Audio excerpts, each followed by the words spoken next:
Yeah, it's starting to get dark early. Yeah, 5:30. Yo. What's up, y'all? What's Happy up, Monday. everyone? Corey's chilling on a beach somewhere. Something's in Turks, right? Something Yeah, like that. Turks. Yeah, It, yeah. it looked amazing. Yep, That's wild. absolutely.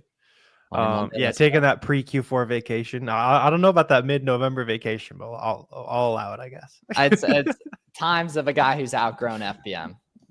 That's fair. That's fair. So I was yeah, just about to say, yeah. Corey to doesn't see know you. the trenches in Q4. Yeah.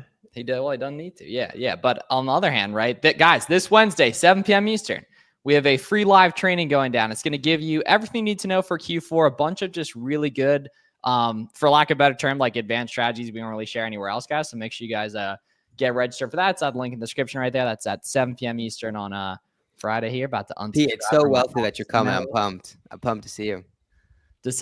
Nice. Pete, I sent you the invite too, by the way. As well. Just unsubscribe from my December vacation is to Pennsylvania. He's coming to stay at the crib in a couple weeks.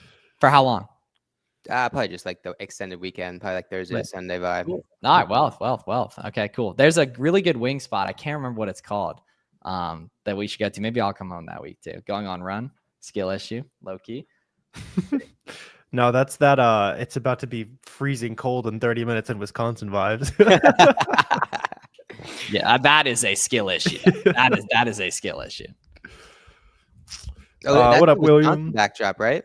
Or like, yeah, I'm up north right now. Let's see how much is it? How cold is it at the crib? It's only 58. Okay, PA gang going on around. Cool, sweet. So yeah, any questions y'all got? Let us know. That's the Southeast PA King right there too. John, you think you can do 150 and like 20-30K profit in December, John? Got some Home Depot XLs, 24 by 24 by.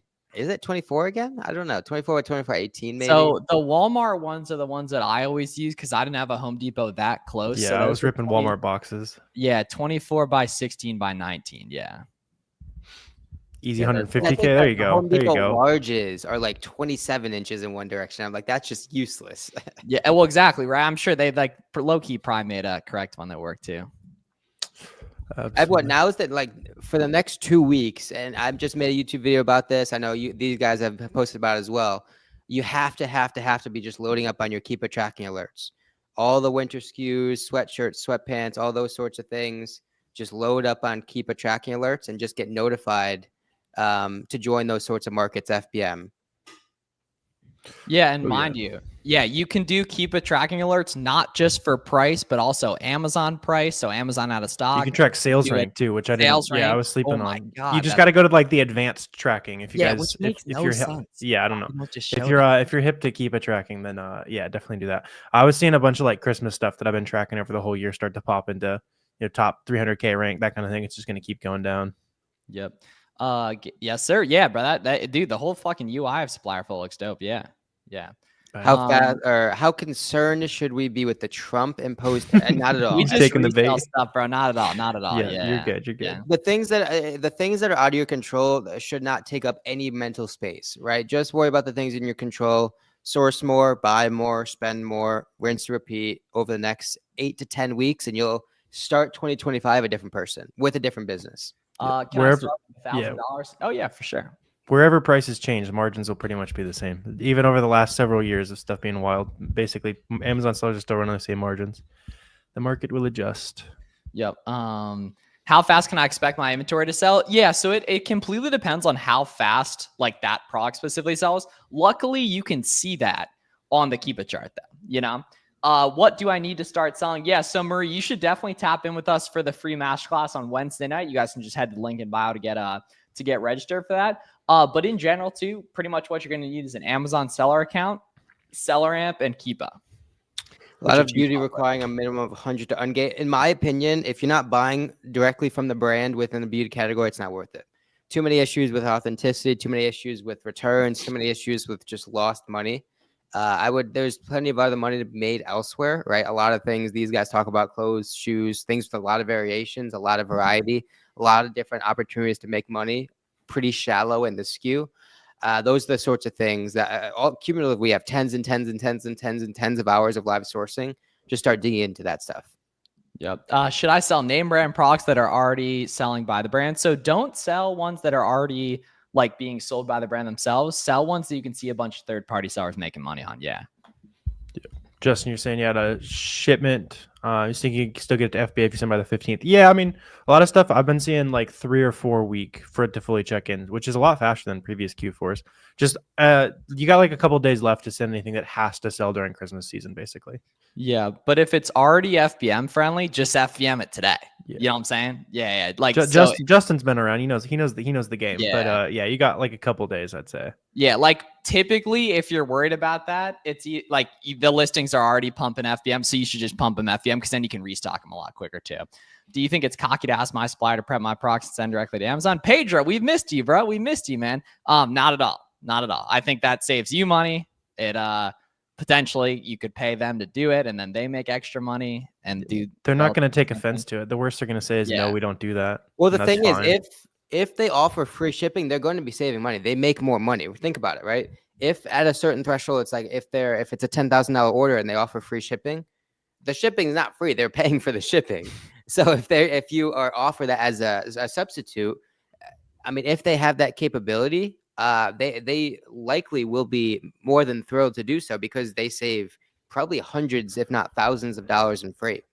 Yeah, because what you can do is just make that shipment for them and then pay Amazon the per unit to prep. Because unless they're like crazy, they're not going to be stickering the products. But if you can have them package it and say, hey, this is what needs to go on each pallet, then you can pay Amazon to do the per label, and that can save you a bunch of money. 55 cents is flat out cheaper than you're going to get. Exactly. To begin with. Yep. You have to go out and scan, and no one will just give you products that are profitable. Do it online. Yeah, do it.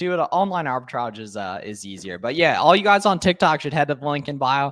Get registered. We got the free class going down on Wednesday night at 7 p.m. Eastern. It's going to be about 2 hours or so. Going to be fire. You guys should. How can I see how fast it sells? Well, SellerAmp gives us a lot of that data, right? And so in terms of sales rank, estimate monthly sales, obviously it gets a little bit more granular than that. But at the very face level, SellerAmp tells you how fast it's going to sell, how profitable it is once you buy it at a particular cost. And then you can kind of go from there. Again, YouTube videos, we have tons and tons of hours of all that stuff, digging into analytics and sourcing. Check them out. Yep. Any way to make sourcing not be as dry. Some days are awesome. Some days you can't find anything. That's normal. Some days are going to be a lot better. Like today we got Veterans Day and a lot of like early Black Friday sales going. So today is a fantastic day for sourcing. So it should be relatively easy, and sounds like you're seeing that. And then other days, there's not going to be a whole lot ripping, right? So the more you look at it, you're just trying to build that back of mind knowledge of when I see certain sales on some of my favorite websites. That's a day I go hard, right? And if you load up the website, it takes you 30 seconds to be like, all right, probably not too much going on here today. And then once you start figuring that out with 5 or 10 websites, that's where you hit 100K months. That kind of thing. The thing is that I'm assuming you are fairly new, right? In the beginning, OA is a volume game.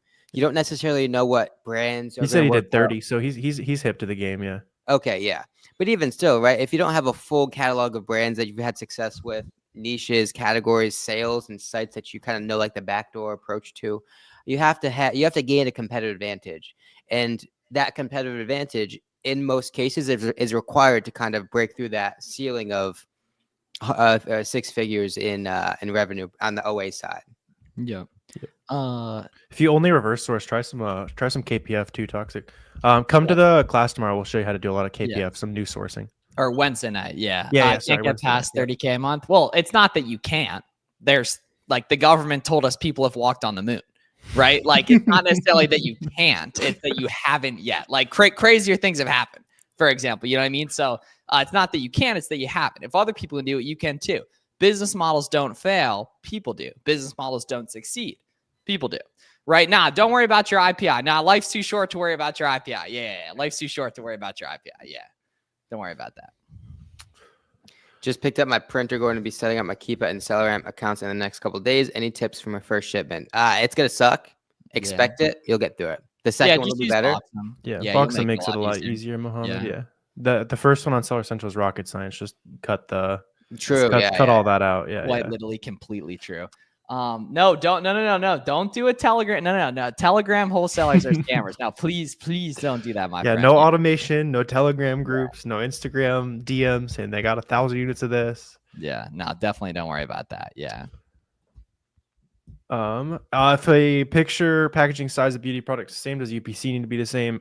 Generally that would be ideal. If you can verify that it's the exact same product down to like the ingredients and everything like that, you can try selling it, but be careful with beauty just because it could be like different proportions and stuff. How do you avoid future price tanking? Ooh, this is a super good question here from Charles. It is complete. So price tanking is basically when you buy a product and then it goes down in price, which you want to avoid, right? It is completely and utterly dependent on how easy to find or hard to find that listing was. You want listings that are hard to find, which the nice part is once you figure out how to work each website, like how each website has little tips and tricks to become profitable, it's actually not that hard to find stuff, right? So like examples of tips and tricks that lower your buy cost and essentially create moats around products where you find them profitable, other folks don't.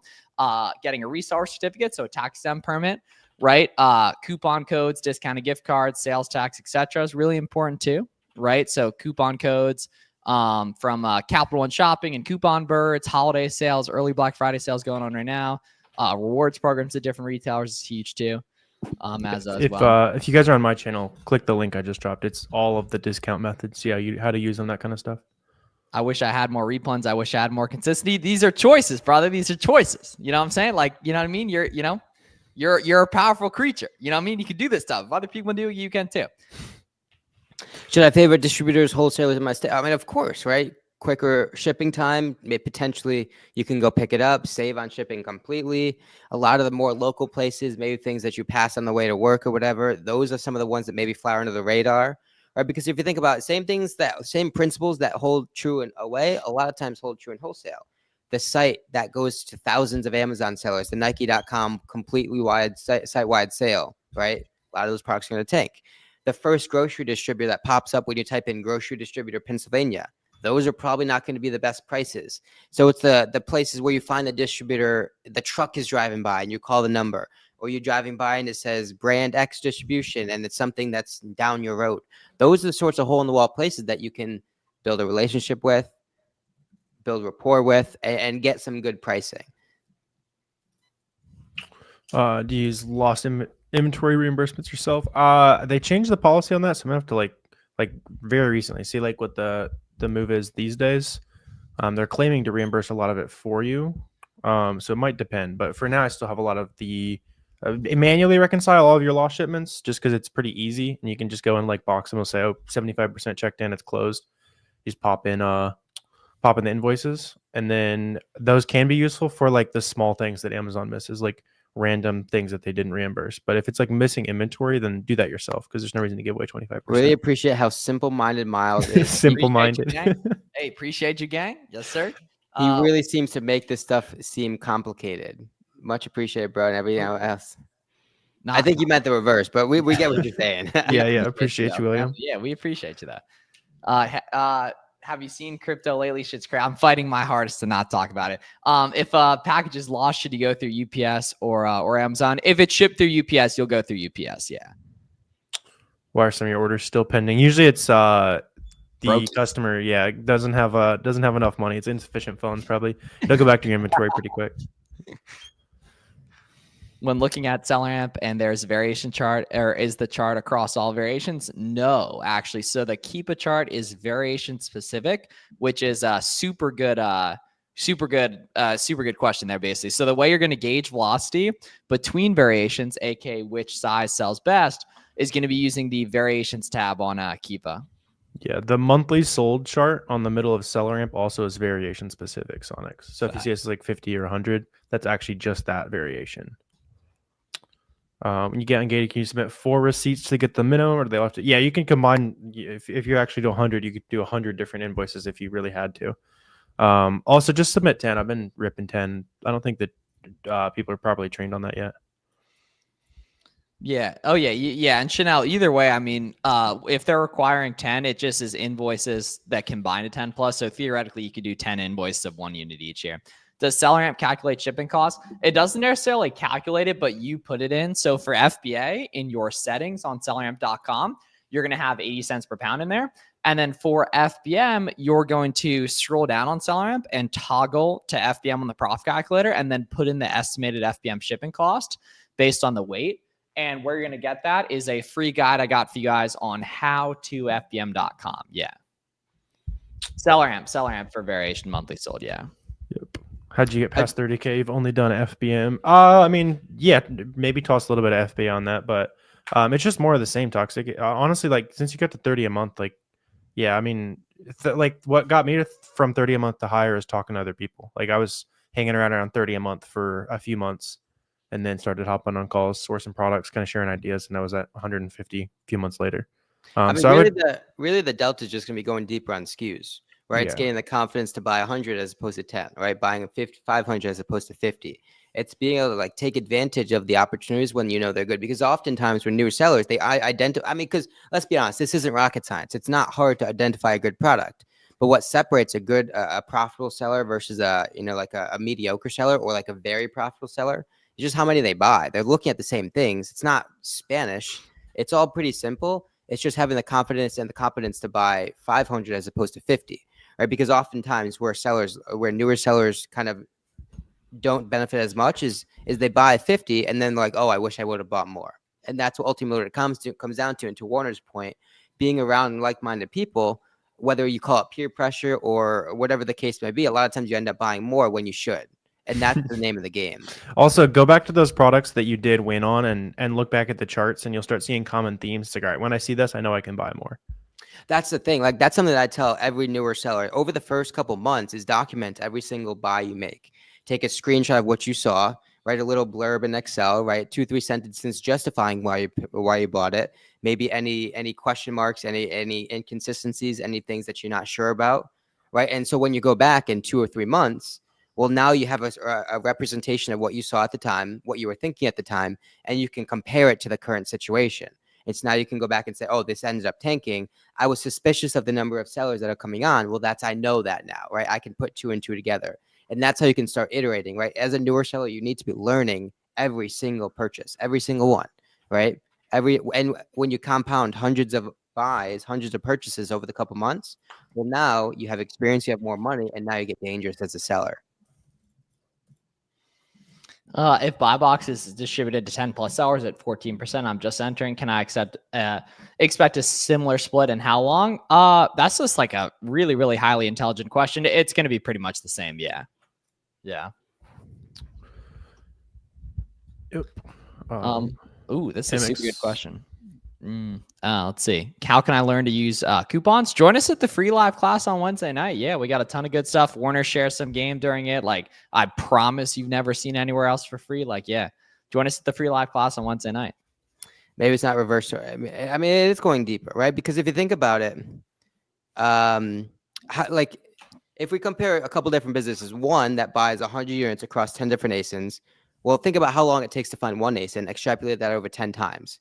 Compared to someone who buys 1 or 2 and buys 50x inside that same ASIN, right? Same amount of units, same amount of profit, but how much time do you save by just pressing the plus sign in your cart a bit more, right? So A, it's more time efficient to go deeper on products. B, you have compounding advantage of Amazon recognizing you in the buy box because you have more stock, because you're more trustworthy, because you're more consistent and stable in the buy box rotation. And again, when you go to restock, well, now you have empirical data that says, oh, I buy 100, I sell 10 per day. I need to restock for a week or 2 weeks. Let me buy 70 or 140 or whatever that number is. I mean, there's just so many advantages of going deeper, time efficiency, Amazon bigger buy box, right? Knowing and having data to restock with. There's so many advantages to just going deeper as opposed to wider.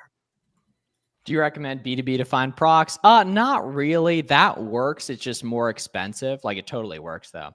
Yeah. Yep. How do you look at sales per month given buy box rotation? Yeah, I mean, just look at like keep a data offers tab. It's pretty useful on that. And then just look at like how many people are falling off the listing. If you see like a lot of people hopping in and off, then you can sell it. But like, yeah, a lot of people they'll do the math of like, you know, X competitive sellers divided by monthly sales, and that's like it's not ever true really. Like if you're in there and you're in stock, like I've always sold more than whatever that math tells me. No. Dude. Oh, so okay. That's the answer. Toxic gameplays. If you're only selling 4 to 5 ASINs at a time, storefront stock your competitors. None of them that are making a lot of money only have 4 to 5 ASINs. Go track down those other ASINs. I promise you, brand direct wholesale is going to be way harder than OA, right? So, Yeah, this stuff's addictive. You get rush of dopamine that's it. There you go. Well, keep that doesn't really go away, so keep chasing it. That is a very productive rush of dopamine compared to scrolling through TikTok or something.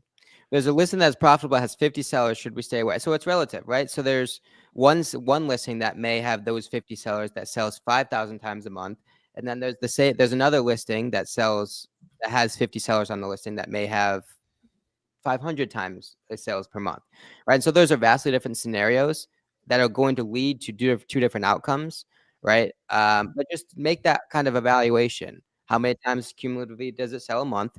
Are there any dominant buy box holders? What's the difference of that buy box holder? How many sellers are competitive, right? Because we recognize that if there may be 50 sellers on the listing, but I guarantee not all 50 are competitive.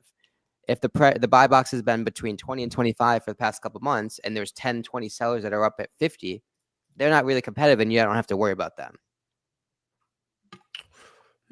Can you still get sales without featured offer eligibility? If the listing has no buy box in general, then yeah. Like you go to the listing, there's no add to cart button, then the customer is just going to manually pick generally the fastest shipping speed and roughly the lowest price. Yeah, it's tough though, because like sometimes you get your first sales. Like it's tough whether you get your first sales before getting featured offered eligible. If you get featured offered eligible and then get your first sales, what you can control though is having good handling time and getting 15 to 20 listings up as quick as possible. Yeah. What buy box for a single seller is too high? You're overthinking it. Very super cool guy. You don't got to worry about that. If the price is shooting down and the competition is shooting up, dudes aren't making money. If the offer count movement looks good and the price is going up or stable and the competition is going down or stable, people making money on that. Don't worry about individual buy box share. You'll psych yourself out. Again, like this isn't rocket science, right? We shouldn't be digging into listings with a fine tooth comb like that. You're looking for stability, right? If it's if the purple line is flat, the blue line is flat, good. If the purple line is not flat, probably not good. Bro, this is not even the real Flips for Miles. Whoa, where's the real? AI is getting hella. AI Miles is chilling today. There, yeah. Our low inventory fees charged based on all ASINs. Yeah. Darius, you only pay them if you sell more than 20 a week of that item. And which in that case you're printing a lot of money. I've paid like less than $1,000 on over $1 million in sales, so I wouldn't really be worried about it, Darius. Working on getting more ASINs right now. Yeah, low inventory fees is a much bigger problem if you're a private label seller. Working on getting more ASINs right now. My brother, you haven't even been to Grocery Outlet yet. How could you be working on getting more ASINs? No. There's no such thing as working. There's no such thing as trying. There's only such thing as doing and not doing. You know? For wholesale specifically, would you skip Jungle Scout? You don't need Jungle Scout. SellerAmp and Keepa, baby. SellerAmp and Keepa. Yeah, no, this is Finder. Go within a category, find brands that meet your criteria, reach out to the brand. If they say no, reach out to distributors within that brand, and you'll iterate from there. It's good. You're good to go. In terms of stability, do I avoid listings with previous price tanking? I mean, relative to the offers, sure, right? If a listing went from 10 to 30 and the price tanked, and the offers are now at 30 when they were at 10 again, well, that's probably a good symbol of that same outcome to come. But again, it's all relative. You're looking for the differences, right? If it goes from 10 to 30, probably not super stable. But if it's 25 to 30, then it's probably a little bit more stable. Yeah, the big thing to look at is like relative to like what is the normal price for this item when it has 30 sellers and the sales rank is this, right? A lot of times those things will be consistent and it's just pretty easy to figure out. You know, there's way more sellers. All right, the price should be lower. We got a cameo here. What up? How we doing?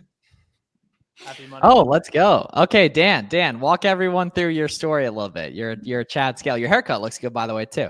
But yeah. No, yeah, I'm a little over 2 years in the Amazon game. These boys taught me right and stayed the path. Going into my second big Q4 here, so a lot of big goals we're gonna hit. And yeah, happy to answer. So what are you gonna do this month? This month, gonna push for 400K. Trying to do $1 million November, December together. So, bang. There we go. A lot of wholesale, right? Yeah, pretty much all wholesale. Dan and I were in freshman year economics together. Well, I was a sophomore because I was switching majors, but yeah, we were in the same econ class. Yeah, the dog days back then. We didn't even know each other till like 4 years later too. Yeah, it was really the Amazon stuff when we got to know each other well. Yeah. Did I ever give you the smoke at the rec center in ball? Well, I might have. After all these years, Miles still hasn't really developed a jump shot, which is kind of awkward. I will. You think you would have one? Bro. It's like for how much he talks about basketball. Watch, he's gonna ban us. What the heck? For how much he talks about basketball, it's like yeah, bro. Dan can't even make a left-handed layup, and he can do those types of numbers. Yeah. Yeah. That's literally true. Yeah, see, literally that retired him from the street. Yeah. He's coming back. Nah, no private label. Yeah, Steven, most sellers are run between 10 and 20%. Depends on how much you got outsourced, how much the work you're doing yourself, that kind of thing. No, the mini, no. I'm either taking you the rack or I'm you got to take an efficient shot. Come on now. Two, you take 2 if it's right next to the rim. Doesn't math when we're talking about mid-range shades. No, it doesn't make sense. You take a step back, you drop 5%, you get an extra point. All right. But then again, if we kind of reason through it, Miles is gonna get blocked at the rim, right? His mid-range is cheeks. So the only shot he really has is the 3-point shot. And then we're talking about maybe like 20-25% success rate. So like the post defense isn't there either. I mean, well, I'm used to having Division I shot blocking behind me. Which site is good for ungating? Really any brand website or like Target and stuff like that. Yeah. All big retailers. Yep. Opinion of AI in the Amazon business. Watch the video I dropped today. Showed you a couple applications for it. It's not game breaking yet, but it can definitely make life easier if you next time you're I'm beating you in basketball and pickleball. Interesting. The dual call out. I'll take the pickleball challenge. I'm not much of a hooper these days though. Can you scan multiple products at one time with SellerAmp? Nah, you can just do one at a time, but it's like, it takes a couple seconds. Can I build a good Amazon business only selling? I don't know why you would. I'm getting so easy, right? Yeah. Anytime you buy from a brand or a site that's online arbitrage, you're likely to get ungated with that invoice, receipt, confirmation, whatever. And if you're wholesale, you're still going to get an invoice that's just as good for the ungate. So yeah, you don't want a business that's 100% things that have literally no gate. That's a recipe for low margins over time. It's good low hanging fruit, but don't stay there forever. Yeah, I can't ungate that way. Yeah, but I mean, if it's any legit company, you'll be able to ungate. Yeah. Oh yeah. Yeah. What ASP do you normally? I think mine's somewhere around like 50, but ASP doesn't matter as long as just making sure you're profitable. Yeah. So toxic gamer, you're overthinking this, man. Look at what your competitors are selling and go find those items profitable, just like you found your current set of SKUs profitable. I only sell bangers as bars though. Yeah. Is Target giving invoices? You'll just use the receipts for ungating. Yeah. Just like kind of any other system. Yeah. Just get started sourcing, not able to sell anything. Yeah, Phone, just watch. We all got ungating videos you can start with. Yeah, that's not a big deal there. Yeah. Wholesale. Nah, online arbitrage, man. Yeah, online arbitrage. And all you guys should go ahead and get registered for the free class too. We got going down on Wednesday night. It's linked in the bio. It's also linked in the description if you're watching on YouTube. And we will anything you can do to avoid inventory being reserved. I mean, you can FBM, but anytime you're sending in FBA items, they're going to get to a reserve. Because you think about it, right? Amazon's going to take what you send and bring it to and send it to any single FC FC center that they want. And that's just kind of logistically how it works. So you could FBM or deal with the reserve. What's the keep offers tab and why is it helpful? It's not really that helpful just because the sold 30 days can be very inaccurate and is in many cases when people have order limits on. So I wouldn't recommend worrying about that at all. Very super cool guy. Interesting. I look at it on every item. You just got to know what to look for. Yeah. Well, that's the problem though, is like when it's a flat thing and it's with 500 reviews and then there's order limits, right? It destroys beginners businesses because the offer count can be moving like nuts, but it might show 0 sold, right? Because everyone's got order limits on. Usually somebody hasn't hidden their stock properly and you can get some insight there. That is very true. Yeah. But the problem is, you know what I mean? Then they look There's a lot of nuance at the only very least, that seller's getting sales. Yeah. Let's see. How do you ship products from manufacturers to Amazon? You just have them give them all the other labels and stuff. But that's wholesale, man. That's a little bit more advanced stuff. Yeah. Dan, are you doing FTL on a lot of your stuff? We might do one in the next couple of weeks, but I've just been doing straight. Yeah, I gotcha. I think because with the couple hundred a month, you're like right at where FTL makes sense. Yeah, especially we're getting into some stuff too now that like kind of needs to be FTL. The small parcel won't really work for it. So, and LTL, the check-in times are just horrible. What are you seeing on LTL check-in these days? just had one I sent out that just got checked in. It was like mid-September. Cool. I've done 2 LTL shipments, and both were like, the first one was like 3 months. This one was like a month and a half. Should have known better, but it's always a headache. It's every single time I used to do it as a headache. And it's like 18 extra steps too. Yeah. It feels horrible. As soon as you go to file for it too, is when they magically find all of them too.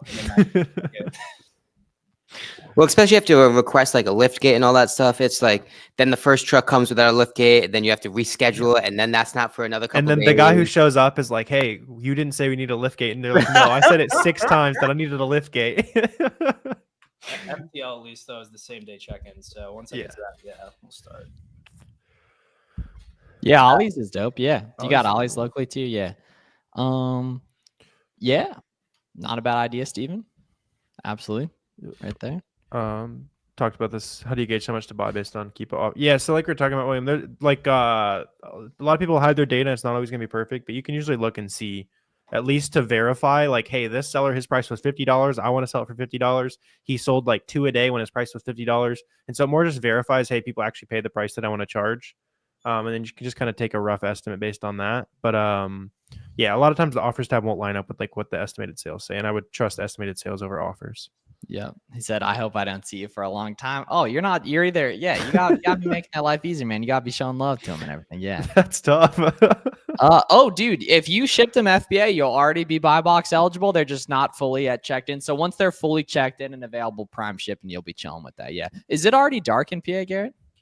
Yeah. Like dark? Pretty much dark. Dude, it's interesting. We did this last year, but it's inversed in that like the Northeast gets darker way later in the summer and way earlier in the winter. Now, unfortunately, that does once again prove that the earth is not flat. Unfortunately, that's unfortunate. Yeah. So we've got moon landing mentioned. We've got Earth is flat mentioned. What else? What else? That really does. It really does prove that the Earth. It's about to get problematic real quick, I think. Miles, are you an ice wall guy, or you just think it's flat? I don't know. I mean, it's just good banter. Ice wall guy. Yeah. Banter. Yeah. No, it's definitely look good into banter. the ice wall. It's some interesting stuff they have on there. Nice. Okay. Yeah. 100 plus estimated sales per month. Yeah. What is buy box eligible? Eligible to be in the buy box, like eligible to be the seller that shows like the buy now option on Amazon. Yeah. If the pallet was 2,000 pounds, you're not allowed to do that. That's why he was mad at you. Yeah, it's got to be 1,500 pounds or less. Yeah.